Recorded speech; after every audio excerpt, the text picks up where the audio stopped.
এইখন পবিত্ৰ অনুষ্ঠানত এনেকুৱা ৰাজনীতি সোমাইছে, আচৰিত লাগিছে, দুখৰ বিষয়। মই এইখন বিদ্যালয়ত 1989 চনৰ পৰা শিক্ষকতা কৰি আছোঁ।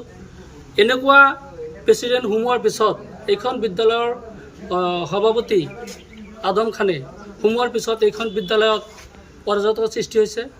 দুৰ্ভাগ্যজনক কথা, এখেত সোমোৱাৰ পিছতেই আমাৰ স্কুলৰ শৈক্ষিক পৰিৱেশ বিনষ্ট হৈছে। আমাৰ যি আন্তৰিকতা সেইটো নষ্ট হৈ গৈছে। আমাৰ 30 তাৰিখত মই শুনামতে বা দেখামতে 30/5/2026 তাৰিখৰ পৰা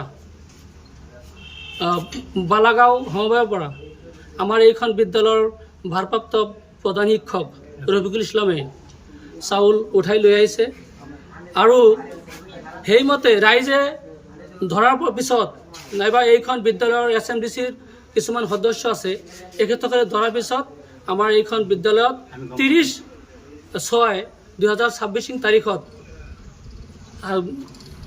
মেম্বাৰসকলৰ কোৱা মতে মেম্বাৰসকলৰ উপস্থিতিত আমাৰ কি হয়, কলগাছিয়াৰ পৰা আমাৰ 5জন সাংবাদিক বন্ধুসকল আহে।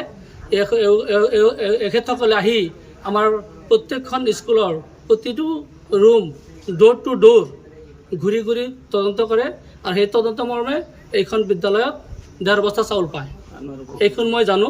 তাৰপিছত কেৰাণীক সোধাৰ পিছত কেৰাণী কৈছে আমাৰ চাউলখিনি বালাগাঁও সমবায়ত আছে।